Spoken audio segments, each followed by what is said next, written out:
in our lives.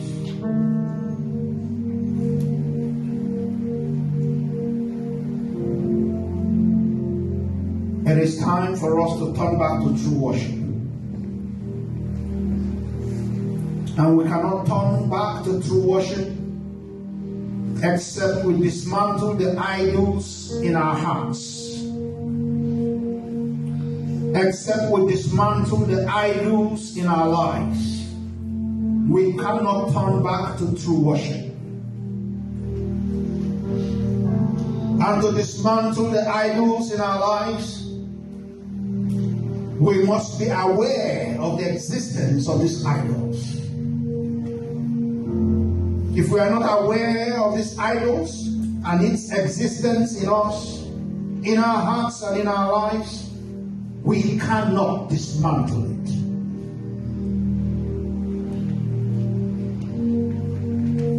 The first step to dismantling these idols is to be aware of its existence.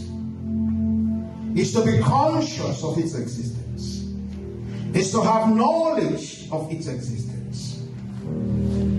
Without knowledge, consciousness, and awareness, we will continue to walk in oblivion.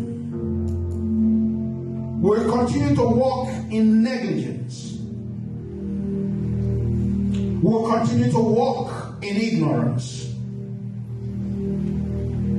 We're in a world today that true worship has been thrown out of window or out of the window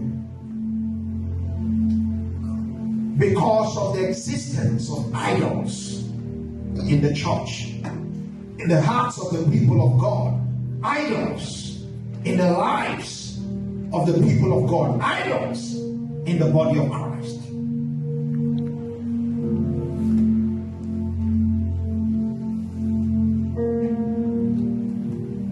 If I ask individuals here this morning, do you worship any idol besides Yahweh, Jehovah? The answer will be certainly no. But the true answer is yes, you are. The true answer to the question is yes. The church is worshiping idols. The people of God are worshiping idols. The body of Christ are still worshiping idols. When we read about idols in the Bible, especially in the Old Testament, we laugh and see it as something that has happened hundreds or thousands of years ago. But in reality, in truth, it is happening today, the 23rd, 24th century.